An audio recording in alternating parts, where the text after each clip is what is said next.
versus Sakiyna Thompson. A burden lifted. We, the jury, find as follows as the defendant in this case.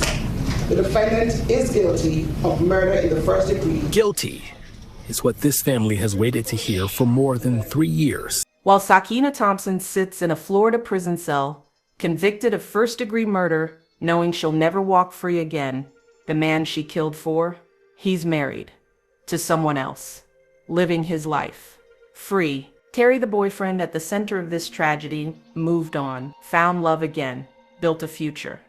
And Sakiyna, she'll die in prison for a man who forgot about her. But 3 years ago, on July 13th, 2022, none of this seemed inevitable. Our caller says that there's a gash on the patient's neck.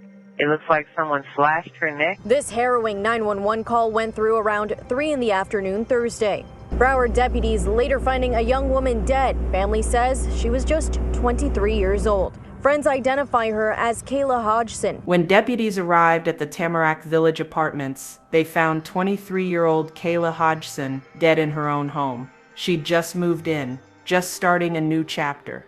And now, her loved ones were getting the worst news of their lives. What investigators didn't know yet was that Kayla's ending began 6 weeks earlier at a Miami nightclub on Memorial Day weekend, where 3 people crossed paths, and one of them had already decided that if she couldn't have him, no one could. This is the story of how jealousy, obsession, and a GPS tracker led to a murder that destroyed 3 lives and left one man walking free while everyone else paid the price. Now, before we get into everything that happened, we need to understand who these people were, because this isn't just about what went down that night in July. This is about the months leading up to it, the decisions, the warning signs, and how technology made it easier than ever to turn obsession into action.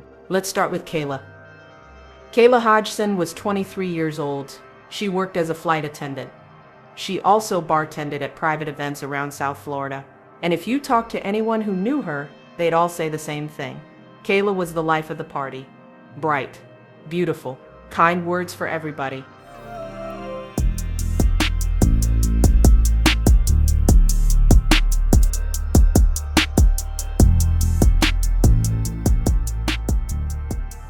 Kayla had dreams, big ones. She'd been saving for over 2 years because she wanted to open her own cocktail lounge one day. She loved meeting people, loved hearing their stories. She was building something. And in the summer of 2022, she just moved into a new apartment at the Tamarack Village complex. A fresh start, new possibilities. Purple was her favorite color. Now let's talk about Sakiyna Thompson. Okay, everybody? Yep. Bits. HBK BOB are not a fuck. At 28 years old, Sakiyna was living in New York City. She was a nail technician, had her own clientele. Her Instagram was full of intricate nail designs that kept customers coming back from the outside. She was doing well for herself. But there was another side to Sakiyna that showed up on social media. She liked making TikTok videos, and in these videos, she wasn't shy about her temper. You know that I throw hands, right? You know that I throw hands, right? You know that I throw hands, right? You know that I throw hands, right? Now, some people might watch that content and think it's just for entertainment, just getting engagement. But here's what I need you to understand. Sometimes people tell you exactly who they are, and we don't listen. You talk about me thinking I ain't gonna go look on their page. I be looking at y'all page, and y'all can't talk about me because... Now there is Terry, Sakiyna's supposed boyfriend.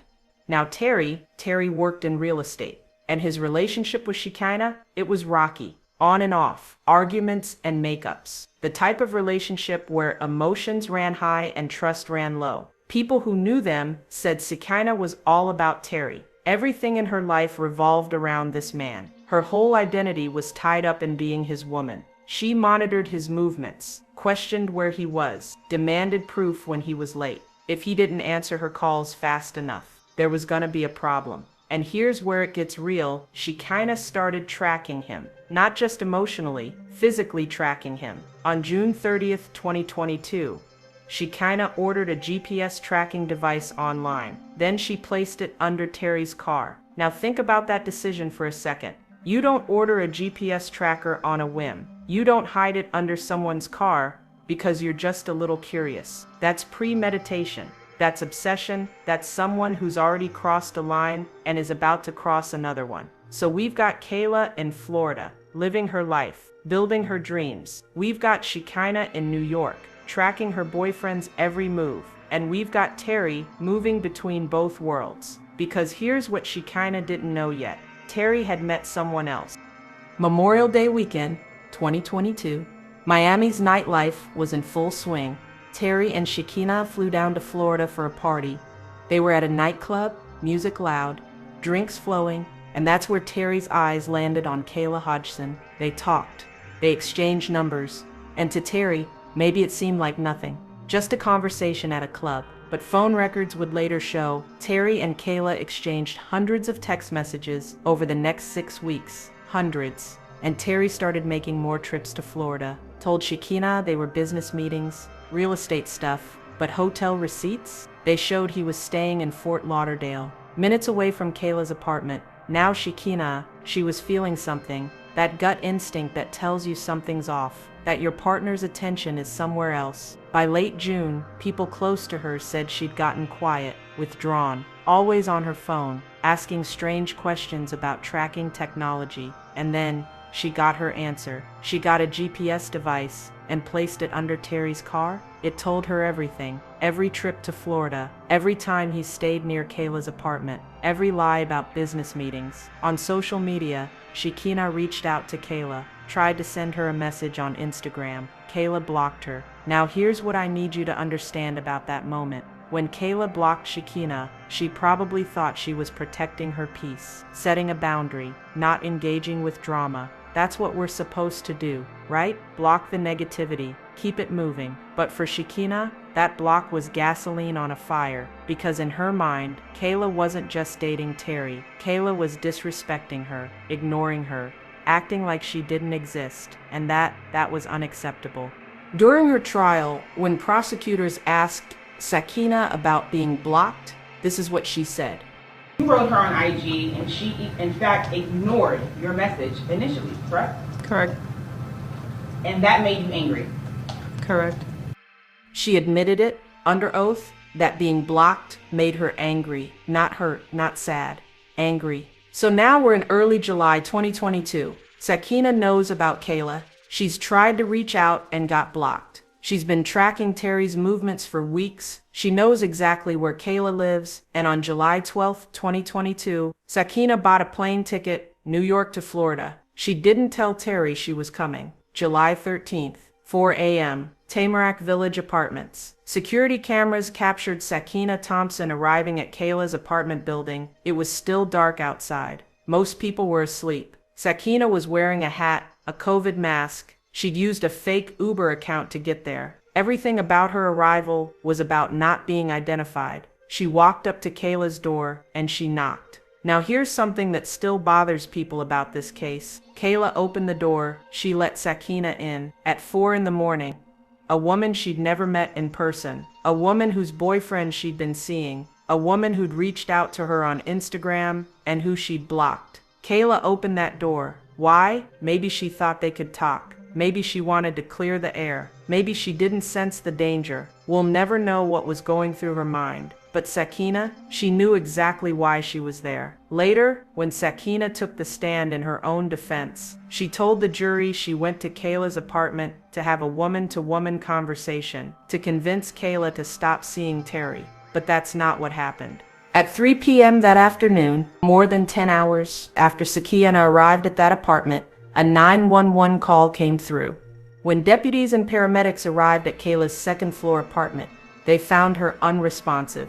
She'd sustained a fatal neck injury, multiple other injuries to her body. Kayla Hodgson was pronounced dead at the scene. The Broward County Sheriff's Office set up a mobile command center. Crime scene investigators processed evidence for hours, took photos of a white Range Rover parked nearby, collected bags of evidence from inside the apartment and from the sidewalk outside. A man was seen being taken away by ambulance. Neighbors came home to crime scene tape everywhere. Confused, scared. One neighbor, Sheila Hernandez, told reporters, You don't know if it's someone that lives here, or if it's someone that the person knew that lives outside, but yeah, it's definitely concerning.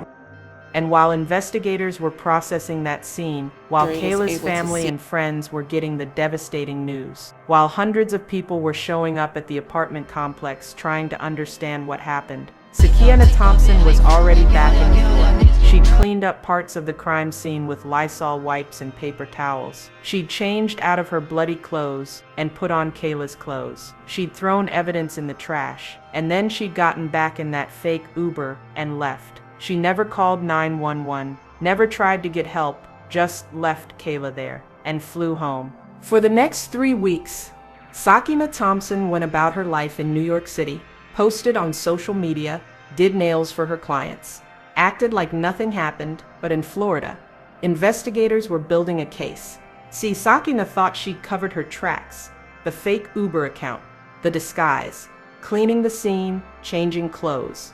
But here's what she didn't count on: technology doesn't lie, and people talk. Detectives pulled security footage from the apartment complex. There was Sakiyna arriving at 4 a.m., leaving hours later in different clothes than she came in wearing. They tracked that fake Uber account, found out who really requested those rides. They searched Sakiyna's digital footprint, and when they got access to her phone records, they found the GPS tracking app still installed and a receipt for that GPS device she'd ordered on June 30th. In Sakiyna's apartment in New York, forensic teams found something else. In her bathroom trash, traces of blood that would later match Kayla Hodgson's DNA. She thought she'd gotten away with it. Iraq. The Broward Sheriff's Office announced that the suspect, Sakiyna Thompson, is now in custody. Arrested Sakiyna Thompson in Springfield Gardens, Queens. She was charged with first-degree murder, and Florida wanted her back. Now when news broke about the arrest, neighbors at the Tamarack Village apartments, they finally felt like they could breathe again. The arrest affidavit laid it out clearly. Prosecutors said Sakiyna Thompson was demonstrating a depraved mind without regard for human life by stabbing with a sharp object with a premeditated intent to cause death. This wasn't being charged as a crime of passion. This wasn't second degree. This was first-degree murder. Premeditated, planned, calculated. Sakiyna was extradited back to Florida, and at her arraignment, the district attorney made the state's position crystal clear. This was not a crime of passion. This was premeditated, calculated, and executed with chilling precision. The judge denied bail, called her a flight risk, said the severity of the crime made her too dangerous to release. Sakiyna Thompson was going to wait for her trial behind bars, and that's when something unexpected happened. Remember, this all went down in July 2022. Sakiyna was arrested in August, and a few weeks into her incarceration, she found out she was pregnant. 8 weeks pregnant, with Terry's baby. Now let me ask you something, because this is where the story gets even more complicated. Sakiyna had been 2 months pregnant when she went to Kayla's apartment that morning. She knew she was carrying Terry's child, and she still got on that plane. Still showed up at 4 a.m. Still did what she did. What does that tell you about her state of mind? From her jail cell, Sakiyna wrote a letter directly to the judge, asking for mercy. And this is what she said, word for word: "To your Honorable Judge Casey, I'm writing this letter to you in hopes of finding mercy from the court to allow me to give birth outside of jail while also fighting my case. Please have sympathy for me, being that I am a first-time mother and have no priors, never been in trouble before." She went on to say she was terrified of giving birth while incarcerated, that the facility wasn't suitable for a pregnant woman, that she needed compassion. Now, let's sit with that for a minute. Sakiyna wanted mercy, sympathy, understanding for her situation, for her fear, for her child. But Kayla Hodgson? Kayla didn't get mercy at 4 a.m. when she opened her door. Kayla didn't get sympathy when she was attacked in her own home. Kayla didn't get a chance to have children, to build her cocktail lounge, to see another sunrise. Kayla got a fatal neck injury and multiple stab wounds in her own apartment. And now Sakiyna wanted compassion. The public reaction was swift. People were outraged. How do you take someone's life and then ask for special treatment? How do you show no mercy and then beg for it? The judge's decision? Denied. Bond remained denied. Sakiyna would stay in custody, and this is the reality that a lot of people don't talk about when they're caught up in jealousy and rage. The consequences don't care about your circumstances. The law doesn't care that you're pregnant. Justice doesn't care that you're scared now. You made a choice, and now you have to live with it. Months passed. Sakiyna gave birth to a son while in custody, and that baby, he was immediately placed in the care of Terry's parents. Terry's parents, not Sakiyna's family, Terry's. So now Terry's family is raising his child while Sakiyna sits in jail, and Kayla is in the ground. Nobody won here. Nobody. While Sakiyna was in pretrial detention, Kayla's family and friends tried to find ways to honor her memory. 1 month after her death, hundreds of people gathered at a beachside memorial service. They released purple balloons into the clear Florida sky. Purple, Kayla's favorite color. Her mother stood there clutching a framed photo of her daughter, a photo of a young woman who should have been planning her future, not being mourned. A little, I guess you could say, jealous and like insecure. That's how Sakiyna described her feelings about Kayla and Terry's relationship. Jealous, insecure. She admitted to flying from New York to Tamarack in July 2022. Admitted she went there to confront Kayla. Admitted she wanted to convince Kayla to stop seeing Terry. The prosecution showed the jury that security footage, 4 a.m. Sakiyna arriving at Kayla's door, uninvited, unexpected. And then Sakiyna told her version of what happened inside that apartment. She said when Kayla let her in, they started talking about Terry, about the love triangle. And according to Sakiyna, Kayla got violent. This is what Sakiyna testified. She just starts grabbing my hair and punching me, and I'm on the floor. I'm kicking. I'm trying to get up to fight back at this point, because now it's a fight. She said Kayla hit her over the head with a hookah, that Kayla took a piece of glass and slashed her across the stomach, and she, 2 months pregnant, had no choice but to grab something sharp and defend herself. She just starts grabbing my hair and punching me, and I'm on the floor. I'm kicking. I'm trying to get up to fight back at this point because now it's a fight. Thompson was 2 months pregnant at the time. She told the jury she had no choice but to grab something sharp and defend herself. Thompson testified that when she thought Hodgson was dead, she tried to clean up parts of the crime scene with Lysol wipes and paper towels, and told jurors she went to Hodgson's apartment uninvited to talk woman to woman about dating the same man. Thompson claims Hodgson attacked her. But then the prosecutor started asking questions, detailed questions. Punching me. Punching you where? My face. Where on your face? Point to it for us. I don't remember, but everywhere on my my face. You don't remember where she was punching you in your face? In my face. I mean, this is why you killed her, right? No. Right? No. It's not? No. You didn't kill her because she was fighting you? No, I killed her because she took the glass from the hookah and slashed me across my stomach. See what's happening here? The prosecutor is poking holes. If someone's beating you so badly that you fear for your life, for your baby's life, you remember where they hit you. You remember details. But Sakiyna's story was vague, inconsistent. Then came the question that changed everything. I mean, this is why you killed her, right? So Sakiyna's saying Kayla cut her stomach, and that's when she defended herself. But here's what the autopsy showed. Kayla Hodgson was stabbed dozens of times. Not once, not twice, dozens. And Sakiyna's explanation for that, she said she blacked out. That's what she told the jury. That after grabbing the glass from Kayla, she blacked out. Didn't remember the attack, just came to, and Kayla was dead on the floor. But if you blacked out, how do you remember what happened after? Because Sakiyna remembered everything that came next. The prosecutor walked her through it. Step by step, Sakiyna admitted she looked at Kayla's body, saw all the blood, and then she made decisions, conscious decisions. She testified, I wasn't really walking over the blood. I was walking in the blood. Walking in the blood. With what shoes?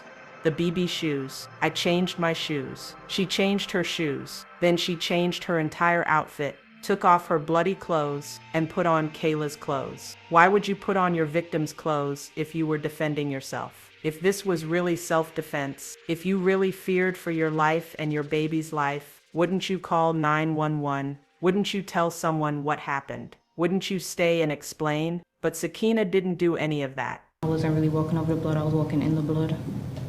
You walked in the blood? Yes. With what shoes? The BB shoes. I changed my shoes. Thompson admitted to changing into the victim's clothes, cleaning up some of the crime scene, and being too scared to call police. She also threw evidence in the trash. No, she's getting close enough because my jacket was cut up. Okay, your jacket was cut up? My jacket was cut up. Okay, and what'd you do with that jacket? Threw it away. She threw away evidence, cleaned the scene with Lysol wipes and paper towels, changed into the victim's clothes, never called for help, and then left, flew back to New York like nothing happened. And when the prosecutor brought up those Instagram messages, when Sakiyna tried to reach out to Kayla and got blocked, this was the exchange. Leading up to the killing, Thompson admitted to getting upset when Hodgson blocked her on social media. The state says she was upset enough to kill. You wrote her on IG and she, in fact, ignored your message initially, correct? Correct. And that made you angry? Correct. She admitted it, under oath, in front of the jury. Being blocked on Instagram made her angry. Angry enough to fly to Florida. Angry enough to show up at 4 a.m. and enough to do what she did. The defense tried. They really did. They argued there was no evidence. Sakiyna brought a weapon, that Kayla let her into the apartment willingly, that this was a mutual fight that went too far. But the prosecution had already painted the full picture. The GPS tracker ordered on June 30th, the fake Uber account, the disguise, the 4 a.m. arrival, the cleanup, the costume change, the flight back to New York. Every single one of those actions showed consciousness of guilt. When you defend yourself legally, you don't run, you don't hide, you don't destroy evidence. You call the police and you tell them what happened. Sakiyna did the opposite of all of that. After 4 hours of closing arguments, the jury got the case. And on October 2024, they came back with their verdict. Guilty. First-degree murder. Florida versus Sakiyna Thompson. A burden lifted. We, the jury, find as follows as the defendant in this case. The defendant is guilty of murder in the first degree. Guilty is what this family has waited to hear for more than 3 years. When that verdict was read, Kayla's family broke down in the courtroom, hugging each other, crying. Finally, some measure of justice. One family member told reporters, "We finally have some justice for Kayla." Hodgson's family cried tears of joy in the courtroom Tuesday.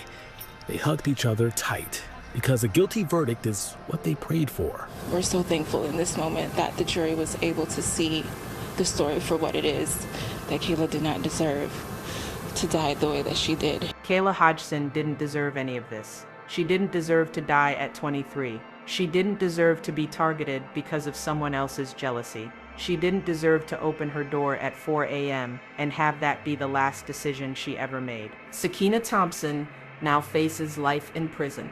The sentencing is a formality at this point. First-degree murder in Florida, that's life.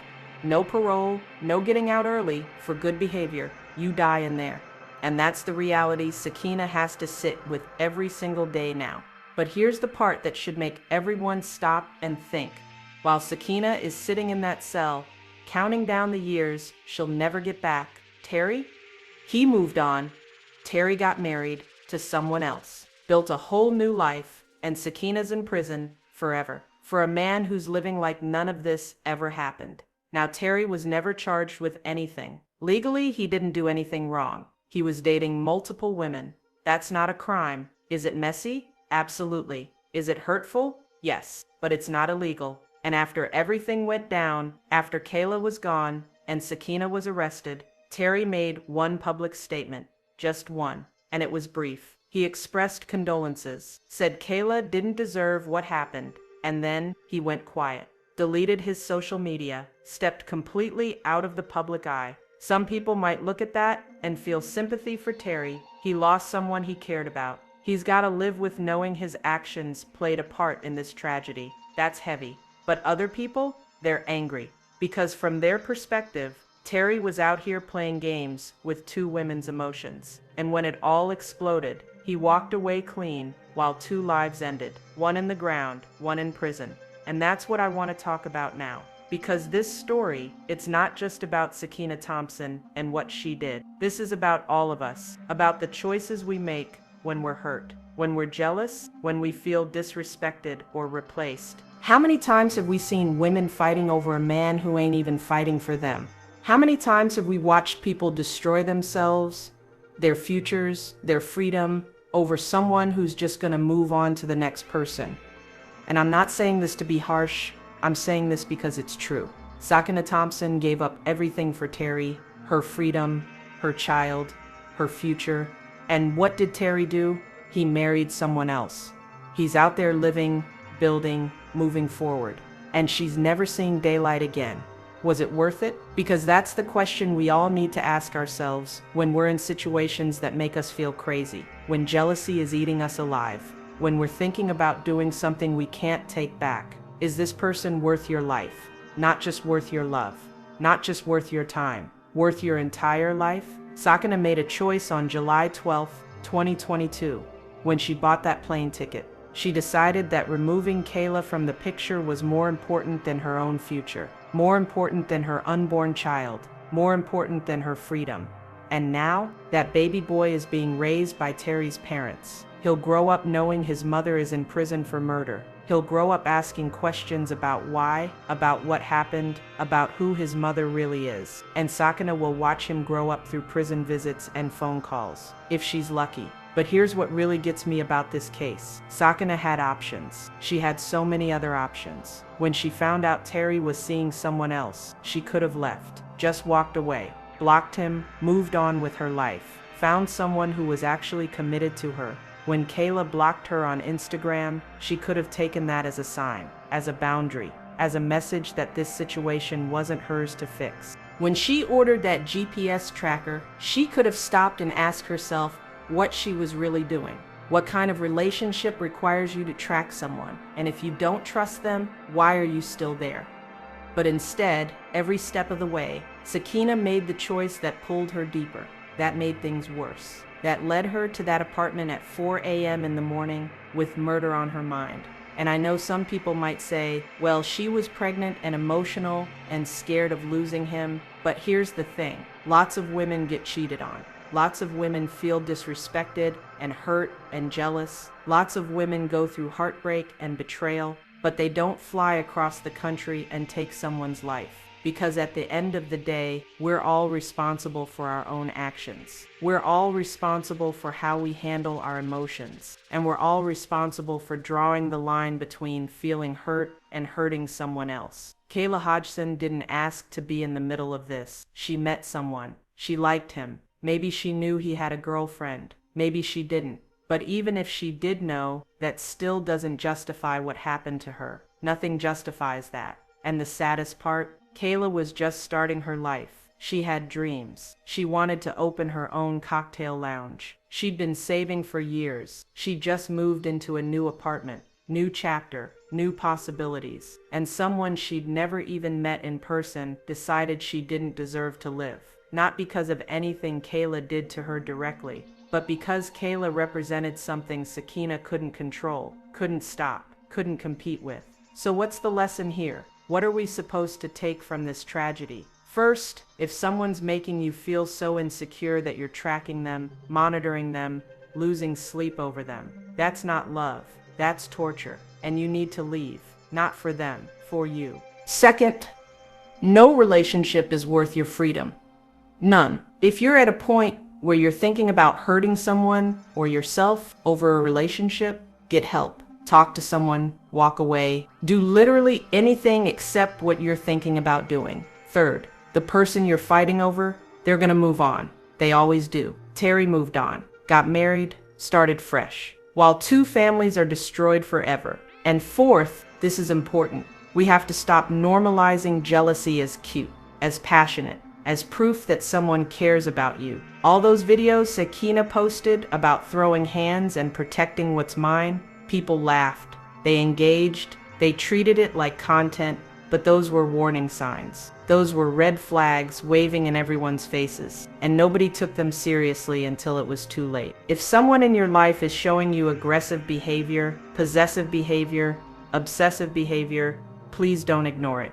Don't excuse it. Don't romanticize it, because jealousy doesn't prove love. It proves insecurity, and unchecked insecurity can become dangerous. I think about Kayla's mother sometimes, standing on that beach, holding her daughter's picture, watching purple balloons drift into the sky. Purple was Kayla's favorite color, and now it's the color her family associates with grief. That mother will never get to see her daughter get married, have children, open that cocktail lounge, live out her dreams, all because someone else's jealousy mattered more than Kayla's life. And I think about Sakiyna's son, that little boy who'll never know his mother outside of prison walls, who'll grow up with questions and pain and confusion about why his mother isn't there. He didn't ask for any of this either. And I think about Terry, who has to live with the knowledge that his choices set all of this in motion, that 2 women are gone because of a situation he helped create. Does he think about Kayla? Does he visit her grave? Does he feel guilt, regret, anything? We don't know, because he's moved on, and maybe that's easier for him. 3 lives destroyed, countless others affected, families torn apart, dreams ended. And for what? For a man who got married to someone else anyway. This case affected me while researching it, because it's not unique.